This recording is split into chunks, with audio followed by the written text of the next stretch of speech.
Cześć, witam Was w nowym filmie na kanale Notopstryk. Dzisiaj przygotowałem dla Was coś specjalnego. Test obiektywu 100-400 od Olympusa. Jest to nowy obiektyw, który dokładnie dzisiaj ma premierę, no ale ja dostałem go trochę wcześniej do testów, żeby móc przygotować dla Was ten materiał. Zabrałem go m.in. na Stawy Milickie, dzisiaj jestem nad Odrą, fotografowałem nim trochę dzikich zwierząt, trochę po prostu takich zdjęć krajobrazowo-przyrodniczych nim porobiłem, no i dzisiaj podzielę się z Wami moimi wrażeniami. Zapraszam do oglądania.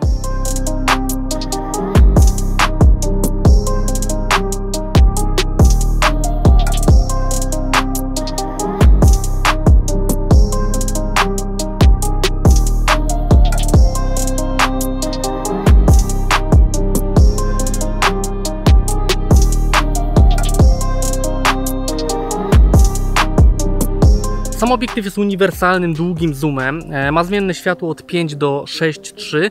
Jest to obiektyw z serii standardowej, nie z serii Pro. Ale Olympus jakiś czas temu zapowiedział też obiektyw z serii Pro o podobnej ogniskowej. Ten obiektyw Pro będzie miał ogniskową 150 do 400, będzie pewnie znacznie droższy od tego obiektywu, no ale też będzie miał stałe światło, będzie dedykowany do bardziej profesjonalnych zastosowań.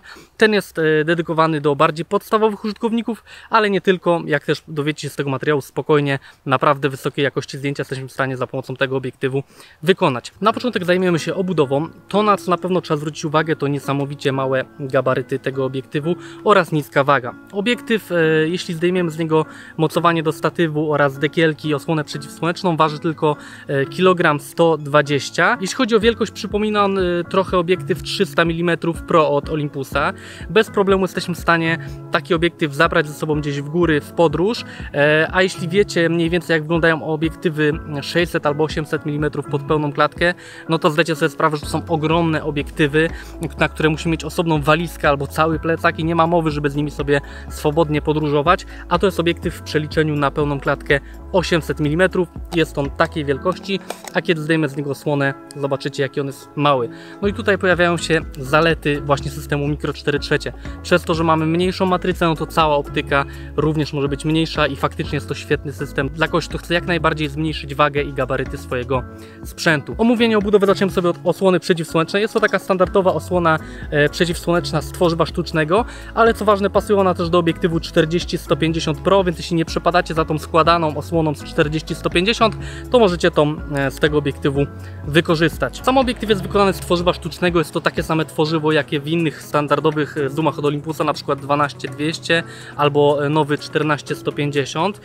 Jest to dobrej jakości, ale trzeba zwrócić uwagę, że po prostu jest to inne trochę wykonanie niż w przypadku obiektywów Pro. Jedna rzecz, która jest metalowa, to mocowanie do statywu. Jest to samo mocowanie, które znajdziemy w obiektywie 300 mm Pro od Olympusa. Ma nacięcie w standardzie Arca, można zmieniać jego położenie oraz można je całkowicie zdemontować, jeśli chcemy odchudzić nasz obiektyw i nie chcemy po prostu używać tego elementu. Sam obiektyw jest bardzo dobrze uszczelniany, nie trzeba się tu martwić błotem, deszczem, śniegiem i tego typu rzeczami. Na obudowie znajdziemy kilka przycisków. Po pierwsze mamy przycisk do blokowania ogniskowej w najszerszym położeniu, po prostu po to, żeby nam się obiektyw nie wysuwał w trakcie transportu, a pozostałe 3 przyciski służą do zmiany ustawień. Pierwszy z nich to limiter. Obiektyw może pracować w 3 trybach, od 1,3 metra do 6 metrów, od 1,3 metra do nieskończoności, czyli w całej skali, albo od 6 metrów do nieskończoności, czyli możemy sobie ograniczać to działanie autofokusa, żeby on po prostu pracował jeszcze szybciej i wydajniej. Mamy włącznik i wyłącznik autofokusa oraz mamy włącznik i wyłącznik stabilizacji, bo ten obiektyw jest wyposażony w stabilizację optyczną. Dalej znajdziemy duży pierścień od zmiany ogniskowej. Chodzi on z bardzo przyjemnym oporem. Jak widzicie, obiektyw wysuwa się podczas zmiany ogniskowej, ale nie robi to na jakąś bardzo dużą odległość oraz nie rotuje, więc jeśli nakręcimy na niego na przykład filtr polaryzacyjny, to nie musimy się martwić, że zmieni on swoje położenie podczas zmiany ogniskowej. Powyżej mamy pierścień do zmiany ostrości. Co ważne, tak jak w przypadku obiektywów Pro, tak samo w tych standardowych obiektywach Olympus nie stosuje gumy na obudowie. To jest bardzo duża zaleta moim zdaniem, bo takie karbowanie jak jest tutaj, ono w zupełności wystarczy, żeby dobrze chwycić obiektyw, a guma ma to do siebie, że po prostu po jakimś czasie ona odpada, urywa się, niszczy i obiektywy po prostu wyglądają dużo gorzej. Dlatego ja jestem ogromnym zwolennikiem tego rozwiązania, że po prostu gumy na obiektywie nie ma. Na końcu mamy przednią soczewkę i mocowanie do filtrów o średnicy 72 mm. To jest dosyć rozsądna wielkość jak na tego typu obiektyw i tą samą średnicę znajdziemy w 12-100 Olympusa oraz 40-150, więc jeśli mamy też inne obiektywy, to możemy stosować te same filtry. To jest zawsze dobre rozwiązanie, jeśli producent stosuje taką unifikację i wiele jego obiektywów ma tą samą średnicę filtrów. Podsumowując obudowę, przede wszystkim jest ona bardzo mała i lekka jak na obiektyw o takich parametrach. Bez problemu go zabierzemy ze sobą w podróż i nie będzie on dla nas żadnym większym obciążeniem. Wykonanie jest dobre, chociaż trzeba wziąć pod uwagę, że jest to seria standard, a nie pro. No i obiektyw chociażby różni się tym, że nie ma obudowy z metalu, tylko jest ona wykonana z tworzywa.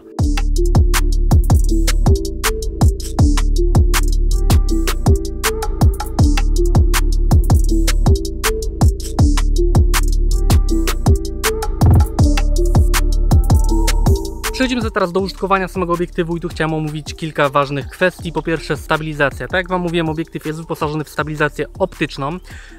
Skuteczność deklarowana przez producenta tej stabilizacji to 3EV, czyli całkiem dobry wynik. Jednak wiąże się z nią pewne ograniczenie. W przypadku obiektywu z serii standard nie można synchronizować tej stabilizacji ze stabilizacją w body, bo w przypadku obiektywów Pro, tak jak 12-100 czy 300, można synchronizować tą stabilizację i działa ona wtedy zdecydowanie wydajniej. Trochę szkoda, że zabrakło tutaj takiej możliwości. W przypadku tego obiektywu musimy albo wyłączyć tą stabilizację w obiektywie, albo wyłączyć tą w body. Nie wiem, czy będzie tak w przyszłości, czy w przyszłe obiektywy z serii standard również nie będą synchronizować się ze stabilizacją w body, czy być może Olympus wprowadzi jakąś aktualizację i ta synchronizacja się pojawi. Nie wiem do końca, jak to będzie wyglądać, ale trochę szkoda, że tej synchronizacji tutaj zabrakło, bo im lepsza stabilizacja w tak długim teleobiektywie, tym jak wiadomo lepiej, ale ta, w którą jest wyposażony ten obiektyw, jest jak najbardziej przyzwoita i mocno pomaga ona w wykonywaniu ostrych zdjęć. Kolejna kwestia to autofokus. Obiektyw w trybie pojedynczym działa bardzo szybko i sprawnie. Ja nie czuję tu różnicy w stosunku do obiektywów Pro. Ostrość jest ustawiona szybko, bardzo cicho i celnie. Nie mam po prostu żadnego problemu. Wystarczy, że przyłożymy aparat do oka, klikniemy i ostrość jest już ustawiona, nie ma tutaj żadnego szukania. Jest to bardzo wydajny autofokus. Ja teraz, jak widzicie, mam tutaj EM1X, czyli najwyższy model od Olympusa, ale testowałem też ten obiektyw na EM1 Mark II oraz na EM1 Mark III i tam również ten autofokus działa bardzo sprawnie i wydajnie. Trochę słabiej jest przy ciągłym autofokusie, jest on jak najbardziej używalny, przyzwoity, ale nie jest rewelacyjnie, trochę czasu zajmuje mu szukanie tej ostrości. Tutaj już widać trochę przeskok w stosunku na przykład do 300 Pro, którą miałem okazję używać, że jednak ten obiektyw z serii standardowej jest trochę wolniejszy, no trzeba też pamiętać, że są zdecydowanie tańszy niż chociażby 300 mm, no i też ogniskowa jest większa, więc autofokus ma trochę trudniejszą robotę. Kolejna rzecz, którą chciałem omówić w przypadku tego obiektywu, to współpraca z konwerterami. Obiektyw współpracuje z dwoma telekonwerterami od Olympusa, MC14 oraz MC20 i miałem okazję sprawdzić go zarówno z jednym, jak i z drugim konwerterem. W przypadku konwertera MC14 światło spada nam do przysłony 7.1 na najszerszym kącie, do przysłony 9 przy najwęższym kącie. Autofokus dalej działa szybko i sprawnie, nie ma dużego spadku w wydajności autofokusa, kiedy założymy telekonwerter na ten obiektyw, a ostrość oczywiście trochę nam spada, ale dalej jest ona na przyzwoitym poziomie. W przypadku konwertera MC20, czyli ten, który zwiększa nam ogniskową razy 2, światło spada do przysłony 10 na najszerszym kącie i do przysłony 13 na najwęższym. Tutaj autofokus dalej działa sprawnie, w ogóle między tymi dwoma konwerterami nie ma specjalnej różnicy w prędkości autofokusa przy tym obiektywie, ale niestety przy MC20 już bardzo wyraźnie spada ostrość zdjęć.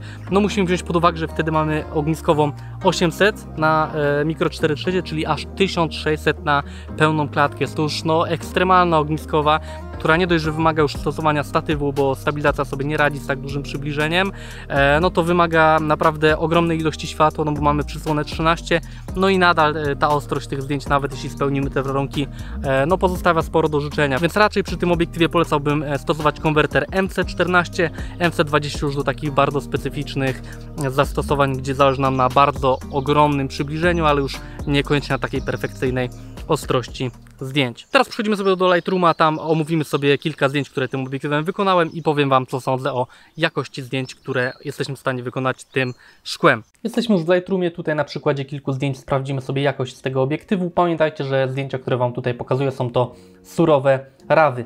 Na pierwszym zdjęciu chciałem zwrócić uwagę przede wszystkim na ostrość. Zobaczcie, że tutaj widać dosłownie każde piórko, każdy detal. Oczywiście muszą być zachowane odpowiednie warunki, musi mieć wystarczająco dużo światła. To jest przysłona 6.3, czas 1/640 sekundy. ISO 400. Było to zdjęcie robione już podczas zachodu słońca, światło było dosyć nisko, ale było go na tyle dużo, że spokojnie ten ruch można było zamrozić i przy takich warunkach zrobić naprawdę ładne, ostre zdjęcie. Na kolejnym przykładzie pokażę Wam zakres, jaki ten obiektyw oferuje. To jest 100 mm i jak widzicie na 100 mm obraz jest naprawdę ostry. Teraz obejrzymy go sobie w powiększeniu 2:1. Zarówno tutaj na brzegach kadru, jak i na środku jest naprawdę ostro. A to jest drugi koniec skali, czyli 400 mm. Tutaj również myślę, że na ostrość nie można narzekać. Jest być może odrobinę mniej ostro niż na 100 mm, ale nadal ta jakość obrazu myślę jest jak najbardziej dobra. To jest powiększenie 2:1, teraz widzimy obraz przy powiększeniu 1:1. Więc widzicie teraz 100 mm, 400 mm, takim zakresem jesteśmy w stanie operować w przypadku tego obiektywu. Obiektyw pozwala też na robienie zbliżeń. Tutaj jest kadr przy 169 dokładnie milimetrach i spokojnie jesteśmy w stanie zrobić detal, ale możemy pokusić się o jeszcze większe powiększenie. To jest 400 mm, czyli maksymalna ogniskowa przysłona 6:3 i to już są takie zdjęcia ocierające się tak naprawdę o fotografię makro, więc takie zdjęcia telemakro jak najbardziej tym obiektywem też jesteśmy w stanie wykonywać i tutaj myślę, że na ostrość też nie można narzekać, chociaż tutaj jest bardzo płytka głębia ostrości, więc wszystko po bokach już nam z tej ostrości ucieka. Sprawdzałem też, jak obiektyw radzi sobie z pracą pod światło i tutaj moim zdaniem jest naprawdę nieźle jak na tak skomplikowaną konstrukcję optyczną, bo jak widzicie tutaj starałem się umieścić słońce w rogu, jednym, drugim i żadnych flar nie udało mi się złapać. Spadek kontrastu też nie jest jakoś specjalnie zauważalny. Pewnie w niektórych sytuacjach jesteśmy w stanie złapać tym obiektywem bliki, ale myślę, że to nie jest jakiś duży problem i jak widzicie na przykładzie tych dwóch na szybko zrobionych zdjęć, no flary nie są tu jakimś specjalnie dużym problemem. Jeśli chodzi o aberrację chromatyczną, również obiektyw radzi sobie z tym bardzo dobrze. Ja tutaj wykonałem zdjęcie na maksymalnej ogniskowej przy 400 mm przysłonie 7:1. Dobrze ta wada optyczna jest w tym obiektywie korygowana. Również możemy zobaczyć, jak na 400 mm rozkłada się ostrość na brzegach i na środku. Na środku jest naprawdę ostro, a na brzegach mamy delikatny spadek ostrości, ale na pewno nie jakiś bardzo uciążliwy. Tutaj mamy podobny kadr, ale przy 100 mm również nie ma żadnego śladu aberracji chromatycznej, no i ta ostrość w środku jest na bardzo wysokim poziomie, na brzegach widzimy delikatny spadek, ale nie jakiś duży i również widać, że nie ma ten obiektyw problemu z winietowaniem, tutaj praktycznie no nie ma śladu winiety, więc o to też nie trzeba się w przypadku tego szkła martwić. Kolejna kwestia to bokeh, tutaj udało mi się na jednym zdjęciu złapać taki całkiem ładny krążek. No i widać, że jest on trochę taki, jak to się mówi, cebulowy, czyli mamy takie obwódki w środku tego źródła światła. No i nie wygląda to zbyt ładnie, ale przy zoomach jeszcze takich dosyć uniwersalnych to nie ma co liczyć na jakiś specjalnie piękny bokeh. No i tutaj również nie jest inaczej. Ten bokeh nie jest jakiś specjalnie ładny w tym obiektywie. Teraz zajmiemy się konwerterami, bo myślę, że wielu z Was może to interesować. Oczywiście te zdjęcia nie są jakieś specjalnie ładne, które Wam tutaj pokazuję. To były zdjęcia wykonane tylko na potrzeby po prostu testu i sprawdzenia, jak obiektyw sobie radzi w danej sytuacji. Jakieś ciekawsze kadry, które udało mi się złapać, wrzucę Wam na końcu tego materiału. Tutaj mamy czaplę i to jest zdjęcie zrobione bez żadnego konwertera. 400 mm, przysłona 10, 1/1000, żeby zamrozić ruch ISO 400. Mamy czaplę na 1:1, widać, że jest ona naprawdę ostra, nawet możemy sobie 2:1 ją powiększyć i tutaj na ostrość na pewno nie można narzekać, już trochę nam widać brakuje rozdzielczości przy tak dużym powiększeniu, ale ostrość jest na wysokim poziomie, a teraz przechodzimy sobie do konwertera MC20. I tutaj widać, że ten spadek ostrości jest naprawdę duży. Mamy ogniskową 800, bo MC20 pozwala nam zwiększyć ogniskową razy 2. No i mamy przysłonę 13, no bo do takiej przysłony nam spada światło. 1/1000, żeby zamrozić ruch, ISO 400, możemy też sobie to trochę zdjęcie rozjaśnić. No i widać, że tutaj już ta ostrość nie jest na tak wysokim poziomie. Oczywiście jeśli nie będziemy tego zdjęcia jakoś mocno powiększać, to ono jest jak najbardziej używalne, ale jeśli już trochę skropujemy, to widać, że ten obraz jest dużo bardziej mydlany. No i tak samo wygląda to w przypadku fotografii w jakichś trochę trudniejszych warunkach. Tutaj mamy zdjęcie już wieczorem, gdzie było mniej światła. ISO 800, przysłona 13, również 800 mm, MC20 założone. No i też widać, że ta czapla no jest taka mydlana i to nie jest kwestia zbyt krótkiego czasu. Czas jest dosyć krótki, ale widać, że to ewidentnie nie jest rozmycie wynikające z poruszenia zdjęcia, tylko jest to po prostu spadek ostrości wynikający z założenia konwertera, więc tak jak widzicie również, jeśli nie będziemy tego zdjęcia powiększać, to ono jest używalne, ale jeśli chcielibyśmy już jakoś mocniej wykropować, to niestety no widać, że jest ono dosyć mydlane. No i dla porównania mamy konwerter MC14 i tutaj już moim zdaniem, jeśli chodzi o ostrość, jest znacznie lepiej. Ogniskowa nam rośnie do 560 mm, przysłona spada do 9, mamy tutaj ISO również 800 i to zdjęcie nawet po powiększeniu 1:1 jest nadal ostre. Nie jest oczywiście tak ostre, jakie byłoby bez konwertera, ale ten spadek ostrości nie jest już taki duży, jak najbardziej można to zdjęcie bardziej skropować i będzie ono spokojnie używalne. Więc tak jak mówiłem Wam już wcześniej w tym materiale, jeśli chcecie używać jakiegoś konwertera z tym obiektywem, to bardziej polecam MC14 niż MC20, bo ten spadek ostrości jest zdecydowanie mniejszy. No i tak podsumowując jakość obrazu, uważam, że naprawdę nie ma na co narzekać. Jeśli spełnimy warunki w postaci wystarczająco krótkiego czasu, żeby nie poruszyć zdjęcia, będziemy mieli wystarczająco dużo światła, no to jak najbardziej jesteśmy w stanie osiągnąć świetne rezultaty, bardzo ostre, profesjonalnie wyglądające kadry. Trzeba wziąć pod uwagę, że jest to oczywiście obiektyw standardowy, nie obiektyw pro, ale mimo wszystko te wady optyczne typu aberracja chromatyczna, winietowanie są bardzo dobrze korygowane. Również praca pod światło moim zdaniem wypada tutaj całkiem nieźle. Jedyne na co można ponarzekać to na pracę właśnie z tym konwerterem MC20 oraz na niezbyt ładny bokeh. Przechodzimy sobie do podsumowania moich wrażeń z użytkowania tego obiektywu. Przede wszystkim chciałem zacząć od ceny. Uważam, że szkło jest rozsądnie wycenione, będzie on kosztował około 5000 zł. Ogólnie uważam, że ten obiektyw jest bardzo dobrym kompromisem wagi, parametrów i ceny, dzięki czemu mamy obiektyw, który jest naprawdę mały, stosunkowo lekki, spokojnie zabierzemy go ze sobą w podróż, świetnie sprawdzi się w fotografii dzikiej przyrody, sportu, a jednocześnie nie musimy za niego płacić jakoś ekstremalnie wysokiej ceny. To, co bym w nim poprawił, to trochę ulepszył ciągły autofokus, który mógłby być jeszcze szybszy i sprawniejszy, oraz troszeczkę brakuje mi tej synchronizacji, stabilizacji ze stabilizacją w body. No ale trzeba pamiętać, że jest to obiektyw z serii standard, nie z serii pro i pewnie te funkcje są bardziej zarezerwowane dla tych obiektywów pro od Olympusa. Pamiętajcie też, że jeśli oczekujecie najwyższej możliwej jakości, to za jakiś czas premierę będzie miał obiektyw 150-400 od Olympusa ze stałym światłem, który będzie już dedykowany dla takich najbardziej wymagających użytkowników, no ale też na pewno będzie zdecydowanie droższy od tego obiektywu. Ja na pewno chętnie będę sięgał po ten obiektyw w fotografii właśnie dzikiej przyrody, w fotografii przede wszystkim ptaków, którą ostatnio trochę bardziej się zainteresowałem i bardzo cieszę się, że ta premiera miała dzisiaj miejsce.